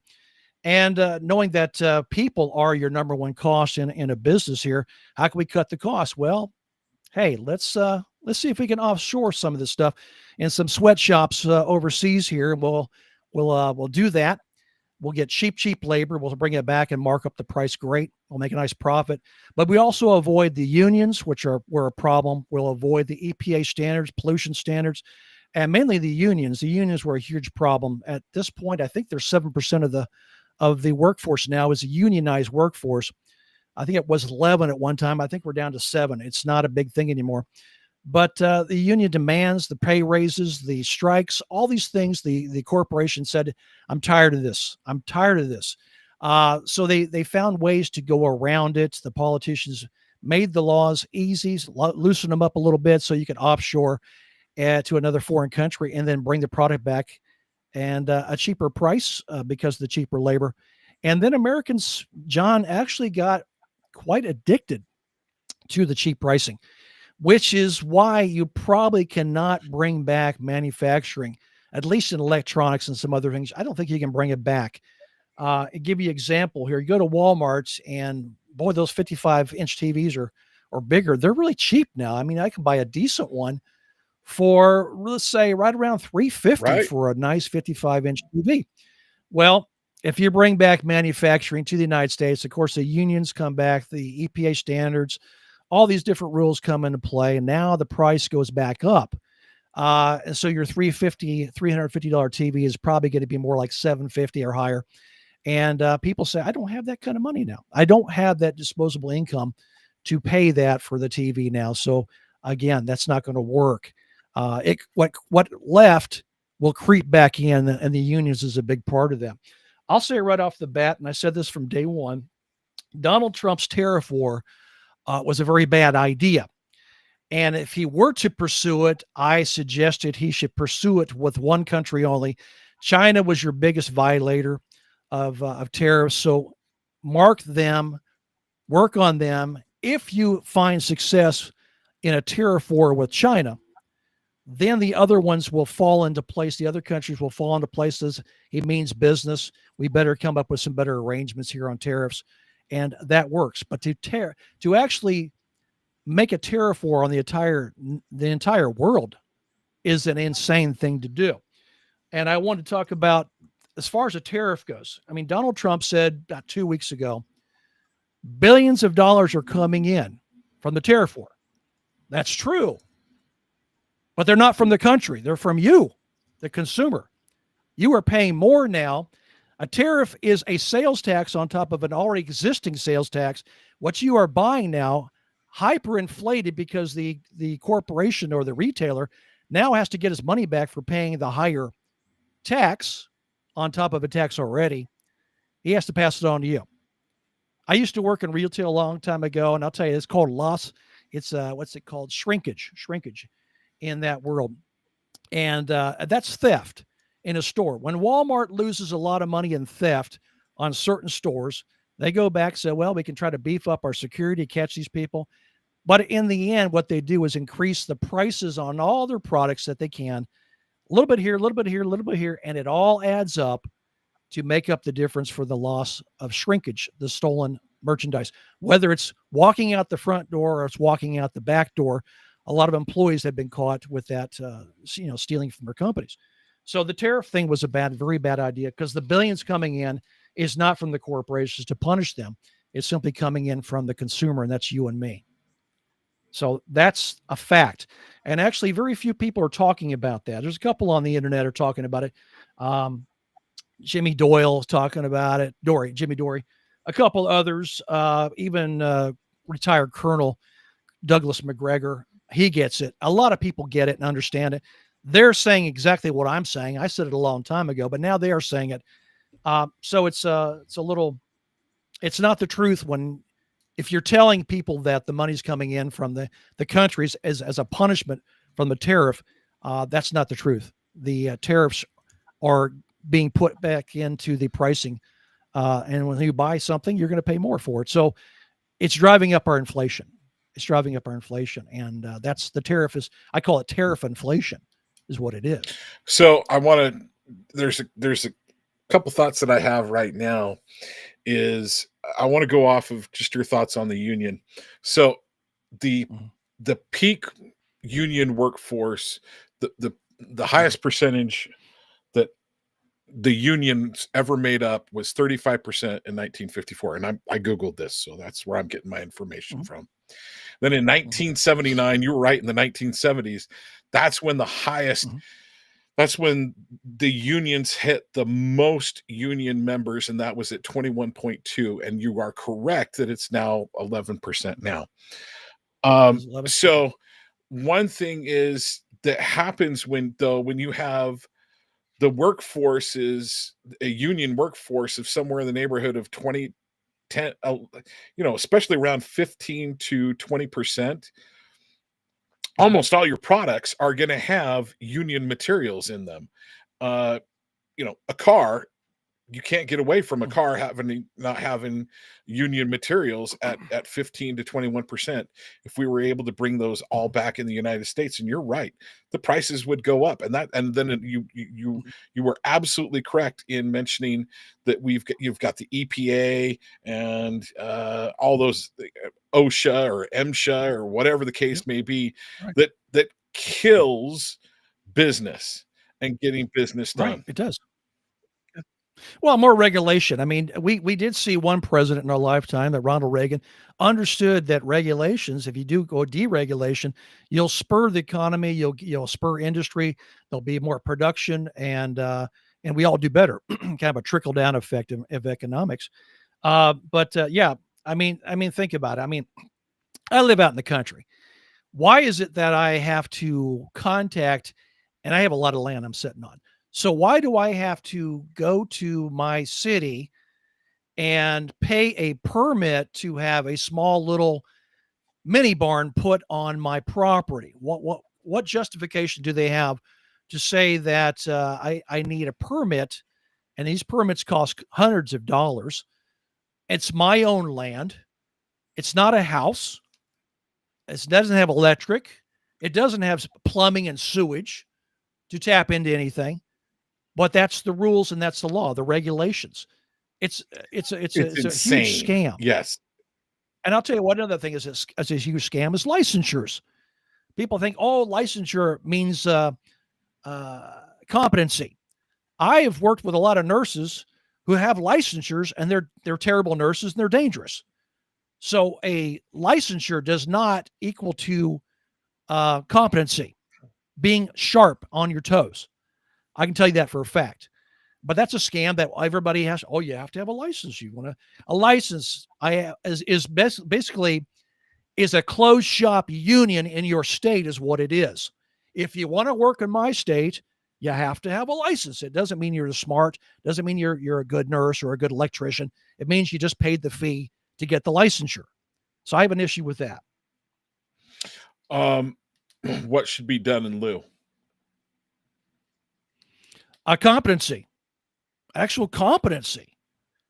And I've seen these. I can tell you right now, when COVID came around, of course, the nurses in the ICU and the ER were the smart ones. And they said, no, I will not take it. They got fired. And I said, my letters at that time, they didn't have my letters. They now have since been hired back, or they've sued the hospitals. But a real true competency test. I mean, competency. Now, when we lost a lot of nurses in the ICU and the ER, what happened was that we lost nurses all over the country. Plus, we got an age group that's getting ready to retire anyway. So they're getting older nurses, going to retire. Then we forced them out through this mandate of saying you take the shot or you lose your job. So we lost those people. So now we have a huge vacancy of nurses in the United States. So what are we going to do? Well, we're going to drop the ball. If we're going to drop the level down a little bit here, and to make sure that those fresh graduates out of school can pass the boards. They made the boards so ridiculously easy. You can't fail the thing hardly. And because they had to fill those shoes, those vacancies of all those nurses that left the field. That should never happen. And I had an issue with that because I was asked, you want to teach? Since you're retired, you want to do something different? You want to actually go to the college and teach on the college level? And I said, I had some nurses that took care of me when I was hospitalized. And I said, oh my God, missing their clinicals. They miss so much education. It is a danger zone out there. And all I could tell people was take care of yourself. Don't get injured. Don't get hurt. You don't want to be a patient now. No, I'm serious. I'm totally serious. You do not want to get sick, because I have seen so many dangerous nurses out there. And I actually was in the bed and teaching nurses who came in, and you need to take this, you need to do this. And I told them, no. And here's why you shouldn't. if I hadn't had that knowledge, I probably would have not had good success. It's dangerous, and it's not just a couple here and there. I have people in the OR I talk to, and they're saying, you should teach. But I said, I can tell you what happened right now. I would teach at a high level of logic, using logic, understanding why you're doing what you're doing. I'm not going to teach you to be a task person. I'm going to teach you to be a critical thinking nurse. That's what we need, not people just to carry out orders and never catch a mistake. That's not what I want. I want somebody to be logical. Why you're doing this? What expectations do you have when you do this, medications or whatever? And I can guarantee you that I would teach in this method, which I did in Utah. That's exactly how I taught nurses from the college at BYU. I taught them to understand why you're doing what you're doing and what to expect. I wanted them to be thinking nurses. If I use that approach right now, I'd be fired. The students would be complaining to the management. The dean, he's got to go. He's terrible. He's too hard. And they call me in and say, hey, Steve, you're too hard on them. You're being too tough on them. We got to get these kids passed through, and they're going to drop out. So again, the same situation. Do I lower my standards or keep my standards high? As I did in California, I kept my standards high on my talk show, got fired for it. I would surely be fired for being just a little too tough on education. Okay. I don't want to go deep down in this. So my number one thing that could help our country, the number one thing that would pull our country together, is we have to get rid of child sexual abuse, especially satanic child ritual abuse. We get rid of that, we would be on our way to getting the rest of our country back. And I'm going to take it from a spiritual tact. God's grace is left us in so many ways because we have so many people that are doing it. And I believe a huge percentage of the people in Congress are doing it. Men and women. Yeah. Well, we had in the Senate hearing chambers, there was two men doing a sexual act. I don't want to talk about it, and it was being videotaped. These were Democrats doing this in the Senate hearing room. That was a couple years ago. Yeah, we know the perverts are there. The pedophiles are there. One of the best movies I saw a couple years ago, I think it was 2 years ago now, with Jim Caviezel there doing a true story about one of the guys living actually in Utah. Can't remember his name. Tim Ballard. Sound of Freedom. I tell you what, I watched that movie. It touched me so greatly here that I was a major ambassador of the movie. And I tell you what, that's what bothers me right now so much about hiding the Epstein files, is because we know those people are bad people. They're probably even deep state people. And those names, I'm not asking for the victims to be thrown out there and say, hey, you don't need it's this girl or this girl by name. I don't want that. I don't want that. I want the list, and I want the investigation to these people who went there. And this should be out there and not protected. And that's my issue with Donald Trump right now. Major. I don't think MAGA is going to let this go. They should not let it go. Make America if we let it go as a nation, it's going to be our downfall. And here's the reason why. We want to stop world wars and stuff like that. We need to make sure we don't allow leaders to be in the government that are doing these things or covering these things up. That's right. So I'm going to double side this probably with a little bit with you with Donald Trump if we get down this rabbit hole. But the bottom line is, if we can stop that, we can get our whole nation back, and we can get on a good tact. Now, that's part of it. That's part of it. There's still a war on religion. We still have it. The war on Christmas. There was a war on religion. That's not going away. I mean, John, look, we've witnessed the last couple of years. Let me pause you there, though, Steve. If I guarantee you. So I think you've heard. I can't remember if you and I have talked about Joel Skousen at all before. But Joel Skousen, a common statement of his is, listen to the voice of conscience, meaning listen to God speaking to you. And I guarantee you there's tons of Christians that are going, something doesn't feel right with the Jeffrey Epstein. I don't believe my government. I know that many Christians feel that way.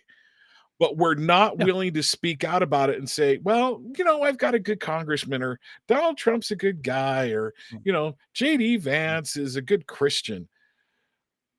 No. We need to hold their feet to the fire when they're being attacked by the deep state saying, don't do this or else such and such is going to happen. Well, we So saw Pam give me Bondi one more, bragging. like 30 seconds more. Right. If Americans will say, no, we are not going to let this go, we need to hold them accountable, the house of cards can start crumbling. And on top of that, we are not upholding individuals in our government that are responsible for doing those things. But we turn a blind eye and just go, okay, I'm not going to worry about it anymore. I'm not. We're I'm toast. not. I know I'm not. you're not. I'm I not know letting- you're not, but too I'm not much of letting- too many people in America. Now, the people that listen to Republic Broadcasting Network, republicbroadcasting.org, that Steve is on every Sunday night in Utah. I believe it's 6 to 8 p.m. People like that, the people that watch your show, the people that listen to Talk with John and go to Main Street Media Utah on kmmu.org. We're live on YouTube, Rumble, and X. They don't, but too many don't. So continue, Steve. Go ahead. Well, I mean, just there's no exception on this issue here. There's no greater crime than to abuse a child or an underage girl here. And what's going on at that island, we know. And we know, yes, Jeffrey Epstein, that whole thing was, I don't know if he was actually killed, if he was or not, but there's so many things that fell into evidence to say, well, I mean, the guards fudged on the hourly checks. He hanged himself with with paper bed sheets. The cameras didn't work on the cell, but he's on suicide watch. We live in a high-tech society here, where even my cell phone gives me great pictures. And then they show me a grainy photo of a guy on a gurney. He's dead, supposedly. And they say, that's Jeffrey Epstein. Are you serious? You're going to give me a grainy photo of somebody and say that's Jeffrey Epstein? He's dead? I get better pictures that they send back from Mars. Yeah.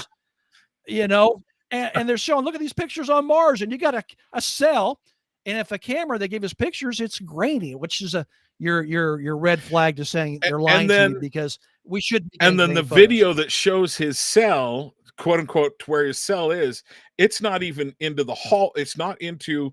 They don't show the camera showing into his cell. They don't show the camera showing into the hallway into his cell. It's the camera leads to the hallway that goes to the hallway to his cell. I mean, it's like 3 steps away. Yeah. Well, here's an incident here that happened a couple days ago. There's a big Las Vegas child sex sting, online sting here going on. And evidently in their nets, they caught a Jewish Israeli diplomat. Evidently he was online trying to solicit sex from a young girl. He got caught. He got nabbed. So they arrest him, then let him out of jail, put him on a plane and send him back to Israel. Now, where's justice with that? I'm sorry. There are no exceptions to the rules on this one here. A child is being abused, sexually abused. I'm not lenient on that one at all. Actually, I would go the harshest of harsh punishment, because I think these people are very, very sick. They're evil, and they can't even be rehabilitated. They're so Israeli sick. cyber chief that was arrested in Vegas. Yeah. Yep. He was allowed to keep his passport. Now, my guess is, shame on Kash Patel. Shame on Kash Patel and Dan Bongino for not holding him and prosecuting him. So I don't know if this ever hit their desk. But if it didn't hit their desk, they should have it within the system that an individual at this type of level that does this type of thing from another country needs to escalate all the way to me, so they don't get out of the country. Yeah. Well, let me throw something else at you. And I also think that they're being bubble wrapped. I think Kash Patel and Dan Bongino have been bubble wrapped, and that information is kept from them. But go ahead. No, actually, if I was Dan Bongino, he was pretty upset about the Epstein files. I mean, we saw Pam Bondi out on TV making sure she got her photo op moment there. The camera's all on there. She's holding up the files. It says Epstein files. There's several other people holding up the files too. Yes, we have the files. We have the files. We're going to get them. And then suddenly it doesn't exist anymore. Donald Trump said there's nothing to see here. What do you mean? We just saw it. Again, this hiding the Epstein files has really it's just terrible. This is bad news for Donald Trump. This is bad for MAGA and the true MAGA people, the loyalists. There's some that I think are actually more like cult members. Donald Trump could do whatever he wanted. They could care less. They'll still follow this guy. The other ones, I am a MAGA person, but not that kind of MAGA person. I do know right from wrong, and I can call it out. And again, this is a huge mistake. The MAGA party is hurting right now. It's falling apart because of this Epstein files. And I'm just as angry as these people are. You're hiding something. You're hiding a criminal activity here that took place for many, many years on an island. And there's some bad on apples the island, here, and on an island in New Mexico and in New York. Yep. And I want to say there were like at least 4 cops that viewed the video from in New York that viewed that material that died within a very short period of time, that were suicided. I mean, died of suicide. Sure. Don't buy it. So folks, they're trying to keep that stuff from you. They're willing to go to that level. Then we need to stand up and say, no, this information needs to be released. Well, also, and presidents have always done this when they got themselves in a hot seat. They've been known to kick off a war. They won't call it a war; they'll call it a conflict. Or we might see a false flag to take it off the front page. But there will be diversion stories coming along the way to make sure we stop talking about Epstein and the files. This is how they do it. And Donald Trump is doing his best.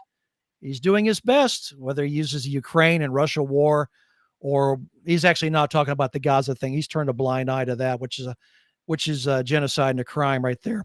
But there are many other things that he could. I do want to hit the Gaza thing with you. Okay, so this is my personal opinion. We need to get completely. I'm sick and tired of giving money to Ukraine. I don't want to give money to Germany. I don't, for their defense. I mean, now if they want to buy, I'm okay with our military or those that make military things. I'm okay with the United States saying, okay, we'll sell to Germany or F-16s or F-22s or whatever, or tanks or something along those lines. We'll sell that to them. We'll sell them parts. I'm okay with that, but we don't give it away. You buy it at a profit to the United States citizen is not paying for that in any way, shape, or form. I'm fine with that happening. But I'm sick and tired of airmen being in their bases.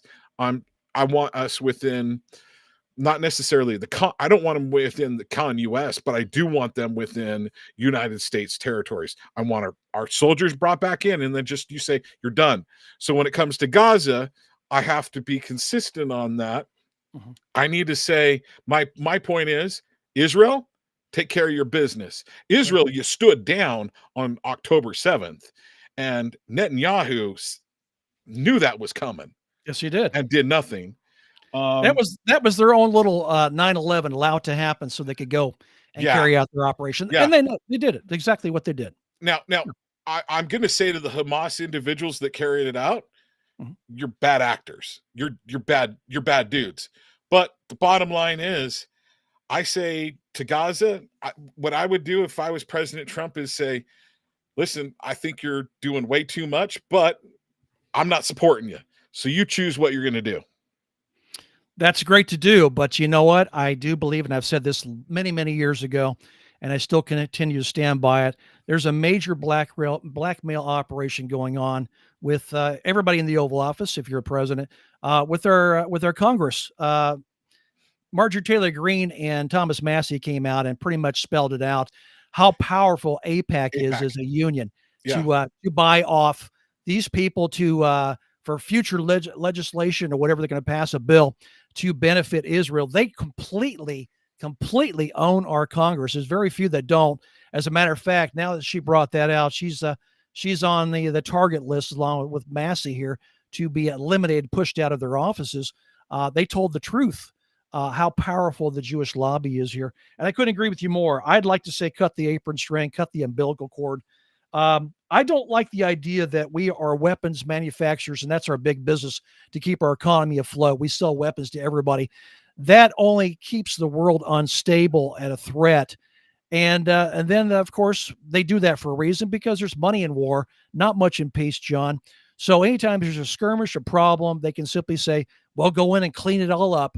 And, take what we want for resources, maybe do a puppet regime change here, put somebody in, take the resources, take the land, whatever, maybe manufacturing something.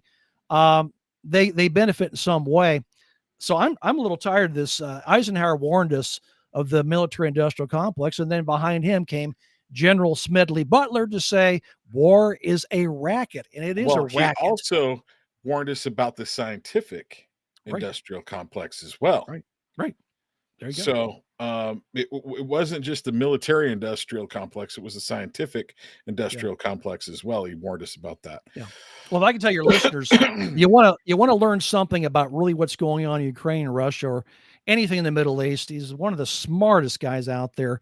And that's retired Colonel Douglas McGregor. There's videos everywhere on YouTube. He's on with Judge Andrew Napolitano almost every day, giving you updates what's going on. And the guy he's just sharp as a tack. So if you want to learn really what's going on and don't bother with your mainstream media, there's so many people who don't even understand what caused this war to begin with. And I've talked about that until I'm blue in my face. Putin's not this bad guy who just says, I want to conquer Ukraine. That's not it. That's not it at all. The United States and Ukraine and NATO are 100%. Those are conspiracy right there. Those three together who carried this out, who basically pushed Ukraine into a situation of being the proxy war against Russia. And there's a term I heard last week, and I thought was pretty interesting. It's called a pure proxy war, And that's basically the situation in the United States, pushing Ukraine in to do all the dirty work and take all the casualties, while the United States later on would benefit greatly from this proxy war against Russia, which the agenda is to balkanize. That is to break down Russia into at least three different separate entities of states to make up Russia. If you can break them up, you can weaken them, and that's how NATO. Go ahead. I think NATO, after the G7 leaders or whatever it was that was here when last Monday, not just this week's Monday, but the Monday before, they said, we want to continue this for 30 years and break it up into 5 pieces. Yeah. Well, China too. So here's my thought when it comes to Ukraine, Russia. Putin is an evil dude, a very evil man. No question about it. He was a KGB agent. They don't let you be a colonel in the KGB unless you're an evil dude willing to do very evil things. But let me Monroe, whoa. Monroe Doctrine principles say, pull our stuff out, pull our people back. We're not involved in it. NATO, it's right there on your back door. If you want to take care of them, Ukraine, you want to do it with Ukraine, fine. That's your choice. But we're pulling out. We're away. We're not involved. Agreed. But anybody tell Europe, we're pulling out. We're done here.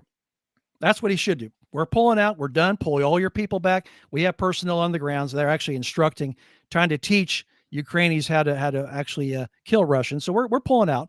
The money is cut off. The weapons are cut off. Europe, if you want to continue fighting this war, which they don't have the money, they're broke. And NATO, you want to keep fighting this, it's yours. But I'd also say if you continue, first of all, Ukraine is not a NATO nation, a NATO member, so they actually can't even step in. They're not supposed to, but they can break all the rules they want because they can. So if you want to continue to meddle here and get into Ukraine and fight the Russians, NATO fight Russians on Ukraine soil here, then we're pulling out of NATO. We should pull out of NATO. We're done. Yeah. So we're done here. The Monroe Doctrine, I pull out of NATO. That's another thing. We're done. We're here. We're done. NATO, you're done. See you later. Yeah. You know, we're waving goodbye to you.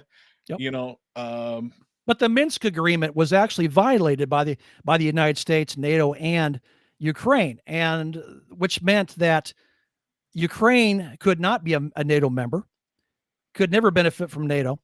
And they wanted it. They still wanted it, even though they signed the agreement. They said in the Minsk agreement, we will not allow NATO to come into Ukraine. And they violated the Minsk agreement. NATO was going to push in. The United States was pushing NATO to do it and using Ukraine as a proxy to basically splinter splinter Russia. But removing the president of Ukraine back in 2014 and putting in this clown Zelensky in. This was all scripted. I mean, Zelensky has never figured out that he was used. His country is being used. His country is being destroyed. 1.8 million people have died, soldiers and civilians there.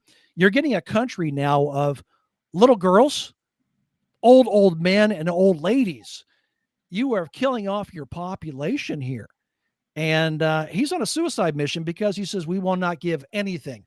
He's going to fight to the last Ukrainian person there and die. He's going to escape himself. Well, but yeah. So, okay. But that's the thing with Zelensky.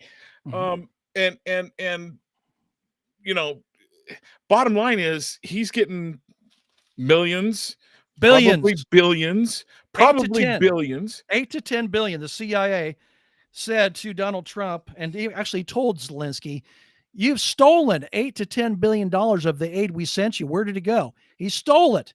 Now, at the time that Donald Trump had his meeting in the Oval Office, when he gave him a little spanking there, you're not appreciative, this and that. He had a perfect opportunity to pull the plug right then and there. You're thieving. You're stealing. You and other oligarchs are stealing the aid we've sent. Now, this is my money. This is your money. This is taxpayer money. What you said earlier, we shouldn't be giving money to anybody. Take care of ourselves here. But this money being spent and given to foreign countries is so wrong. It's so illegal. But some way around it, they get away with it, and there goes your money. So Zelensky's got at least one mention, if not, I think he's got a couple mentions in the United States. I mean, that guy. That's why the guy wants to keep the war going, because he wants to keep the money coming to him. Yeah. You know, well, he's about as honest as Joel Osteen. You know who Joel Osteen is, right? No. Joel Osteen is much more honest than Zelensky. He's got a trophy wife, mansion. He's got lots of money, and I don't know if he's really serving God, but he sure is making a lot of money. He doesn't talk about Jesus Christ very much. No, he's making a lot of money off of God. Yeah, he makes a lot. No, I will agree with you on that when it comes to Joel Osteen, but I'm going to say Zelensky is much more a bad actor than than Joel Osteen, because Zelensky is one of the worst dudes on the face. He's that slime ball. He's that child pedophile that lives next door to you. Yeah. Well, you know, he claims there's a democracy, and Trump's talking about we're bringing democracy. There's no democracy in Ukraine. Come on. Canceled elections. He went after opposition reporters, opposition who would tell people the truth for really what's going on. So don't blow that sunshine up my booty and tell me we're bringing a democracy, because there's no truth there whatsoever. Yeah. The guy dresses like Castro, like a little dictator, shows up at the White House looking like Castro, like a dictator, and again stealing the money, the aid, and he's going to kill off his own country here. Okay, so I'm gonna disagree with you a little bit on semantics. He's not stealing money. Money's being given to him because he's willing to be in the place that he's willing to be in, doing the things that he's willing to do. He's being given money by the Pelosi types, by the Romney types, by the Mitch McConnell types, by the Lindsey Graham types, by who's the Senate majority, Chuck Schumer types. Okay. I'm not quite going I'm not going to quite include Donald Trump, but many within his inner circle are more than willing to give him money. I mean, we found out that so much money was being, and that's where like USAID was, part of it. Money is going to Zelensky because he's doing what the deep state wants him, and what the powers that be and the real money and the money changers want him to do. That's why he's getting the money. Yeah. Well, you mentioned some good things here. I wanted to bring up something we haven't talked about. We don't have much time, but Elon Musk coming into the fold there with his idea of Doge, to find the fraud, waste, and the abuse. I thought that's one of the greatest ideas. That's one of the best ideas I've ever heard, to actually do audits on everything government. For some reason, he was told he could not do an audit of the Federal Reserve. That tells me something there of hiding criminal activities, how much the national debt really is. I know it's higher than 37 trillion. I've always played by the rule of 3. I can explain that another time. Multiply it times 3, and you're probably close to what it is. It's much higher than 37. Whatever. So let me be a little more clear with what. Let me repeat, and correct me if I'm wrong. So this is a Steve Elkins ism. Whatever the government tells you it is, increase that number by 3. If it goes against them, if it goes for them, decrease it by 3. Exactly. Yeah, they're good at numbers. And you can use an example of, over time, we've been told unemployment is this. Unemployment's this. Oh my gosh, that's great. And again, they're using these calculators. They're using fuzzy George W. Bush's fuzzy math calculator, or maybe they're factoring in what's that other Common Core math or something. I don't know what they're doing, but the numbers you usually get from government are fictitious bullshit numbers. Sorry, I should have said that, but BS numbers. They're not truthful numbers. They really are not, because that would alarm people so much if they really came out and told us really what our national debt was. And if they told the American people that unfunded debt. Yeah. We're selling treasury bonds, our debt treasury bonds all over through the world. By the way, Japan owns the most U.S. debt. I didn't know that. China's number 2, which is how you're going to fight these guys if they hold your debt. I never quite understood that. But if the American people understood, we built them up. We send all of our factories, going back to the unions and the powers that be. Sure. They build up China's. I mean, we can't outproduce China. We can't, because we don't have the ability to. Yeah. Well, if the American people actually knew that that Wall Street was manipulated, everything is manipulated. The Baltic Dry Index, I can tell you right now, is being manipulated to make it seem much better than it really is. But if you look out there in scarcity and products on the shelf, and there's all these things that are missing, you can't say that the economy is doing well, that we're bringing in product. There's problems there. If American people knew about that your government is putting quantitative easing into the Wall Street and plunge protection money to keep things stable, if they didn't do this, Wall Street would have collapsed a long time ago. And people would have realized, hey, the market's collapsing here, and quickly sold off everything. And the market would have taken a big tank dive. So the Federal Reserve, I want to hit that real quick. Yeah. Why can't we audit it? On the Federal Reserve. Right. I want to be one of the owners, because they can print money out of thin air. They could, and they don't even print it. They just put in ones and zeros. And then on top of that, they charge the American public interest on money they created from nothing. Right. Now I'll tell you, if Nixon made a mistake in 74, taking us off the gold standard, whatever you print, you should be able to have holdings in gold or silver to back up and keep the value of the dollar. Huge mistake. Opening that door to allowing the Federal Reserve to print money out of thin air and have no physical gold backing to sustain and keep the value of the dollar was the biggest mistake they ever made in their life. Again, who has the most power in the world? I know Donald Trump says, I'm the most powerful man in the world. I run the world. I control the world. I'm the most powerful man in the world. I disagree. The man who said, no, you cannot audit the Federal Reserve is the most powerful man in the world. That guy that told Trump, no, this can't happen. It's not going to happen. No, to Doge's Elon Musk. That is your most powerful man in the world. It's always about the money.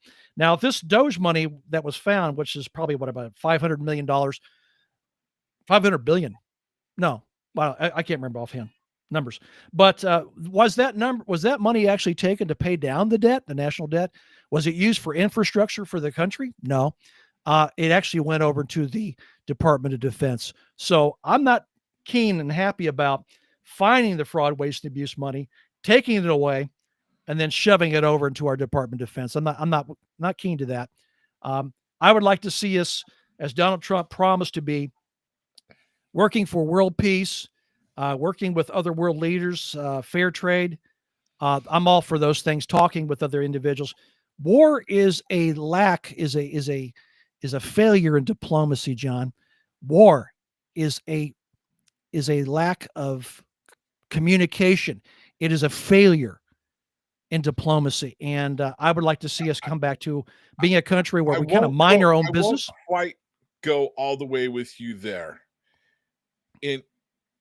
There are those that want war to happen. Yep. Speaking of those that own the Federal Reserve, that want war to happen, it's not necessarily a breakdown of communication. And sometimes I will say war is actually perfect communication that has happened. Well, I'll disagree with you on that one. Respectfully disagree. So let me define what I mean by that. Go ahead. There are governments and governmental leaders and people that pull the puppet strings of the Federal Reserve and so forth that want us to go to war because they can make more money. Sure. That's that. And so, well, you're looking at two phases of making money here. You're looking at the war effort, manufacturing whatever we have to make war, and those people involved in the war machine here, the military industrial complex. Then you're talking about the second phase is the rebuilding phase, like Halliburton, companies like Halliburton, who come and mop it up and then rebuild and make tons of money that way. So the bankers, the people in the Pentagon, when they check in every day to go to work, all they think about is war. That's all that's ever on their mind. Chaos in war because it brings in money. It's profitable. Not a whole lot of money to be made in peace, unfortunately. I wish it was. Okay. We've got a few minutes left. Mm-hmm. I want you to take the last few minutes and say, talk about whatever you want to talk about. I'm going to say pretty much the last 3 minutes are yours. Okay. Last thing I want to mention is something that's very strange and odd. I look at things all the time. I'm a very visual person. And when somebody tells me something, as Mike Rivero used to say, look for what should be there and isn't, to match the story, to make sure it's a credible story here. And I'm going to mention real quick here this story about this illegal alien by the name of Kilmar Abrego Garcia. Well, he's an illegal. He came here illegally. He didn't come by the right pathway. Is he an MS-13 gang member? We're told he is. Maybe he is. He does have a long history of violence. He's got number of arrests, number of things on his record there. Kristi Noem doing her sweep of illegals. We're gonna deport these people. The big deportation. That's great. I like the idea. You deport the guy to El Salvador, and then the last words from Kristi Noem was, he will never set foot on U.S. soil ever again. He's gone. Okay, we got rid of a bad guy. Well, the bad guy came back. How'd the bad guy come back? I don't know. Who brought him back? The United States brought him back. He's plugged into the system right now like he's a citizen entitled to due process. How did this happen? I'm hearing nothing. Nobody's talking about how he came back. And now they're going through courts and everything. He's in the due process. He's getting court dates, this and that. He's plugged back in, but a non-citizen is not entitled to due process. So how did he end up getting due process? Now they're saying we're going to ship him to Uganda, which I don't know why you don't ship him back to El Salvador. That's where he's from. Why would you send him to Uganda? I mean, this is like Russia sending somebody to Siberia. Is this another punishment? But the question is, why was he sent back after we were told he would never be able to come back to this country again? There's something very fishy there, and that's what I want to talk about. Okay. And your thoughts are? I don't know. Nobody's talking. Even Kristi Noem won't open her mouth. She should be ashamed making those comments. He'll never be back on U.S. soil again. Well, he's here. What happened? Nobody's asking that question. You think if I was there in the audience to ask questions at the White House, you would be there. We'd ask, how did he get back here? Explain the process of a guy with no rights, not a citizen, no rights. You can't plug into the due process in law. How does he end up coming back? Tell me what happened here. I want to hear something logical that makes sense of how he got back here, and now he's plugged in to having court dates. I ask those tough questions because those are questions we should be asking and deserve an answer and never be pushed off of some diversion, something else. You ask a direct question. It's a good logical question to ask. I want a logical answer and explanation. And if we had more reporters that, like yourself and myself, asking those questions and never letting him off the hook, we get some answers and some real truth going on. Wouldn't it be awesome if RBN had a reporter there in the press corps with the president? I would make 1 minute and they'd be escorting me out. You know that. Put him in cuffs. And you know what? Put a tariff on him too. That guy needs a tariff. Yep. Well, Steve, should we do this again? I'd love to. I think this was some good stuff, and let's even go at it a little harder. Let's get into some of the harder stuff. They would send me to Alligator Alcatraz, and I can report there. We're checking in with Steve. He's at Alligator Alcatraz. Steve, what's it like down there? How's the food? Food's not bad. We get gator every day. Three square meals a day, and it's always gator. It's always gator. Does it taste like chicken? Does it taste like chicken? They told me it was chicken, but it's alligator. All right, Steve. It's been a pleasure having you on, my friend. Good chatting with you. Thank you. And let's go into more about what you do and don't like about Donald Trump next time you come on. Wow. Let's even go deeper and harder. So I'll have some good notes for you then. Sounds okay. Good. All right, my friend. Take care. Have a wonderful evening, folks. This has been Talk with Jon. You can find Steve Elkins on Steve. Yes, it's otbpsteve@gmail.com. My email, if you ever want to email me, ask me questions, whatever, or invite me on a show if you have a show. Republicbroadcasting.org. I'm on Sunday nights called Off the Beaten Path from 7 to 9 p.m. Eastern Standard Time. And it is a call-in show. So come up with some questions, some good questions, and we'll hash it out. Okay. Steve, thank you for joining me. Have a wonderful evening. I'm going to end this stream. It takes a few moments to end. I would just want to say thank you to you off air for just a moment afterwards. So, folks, this has been Talk with Jon. I appreciate you being here, joining me. We'll talk to you next week. And just stick around because KMMU has more to go. KMMU.org. And you can visit us at KMMU.org and on our Rumble, X, and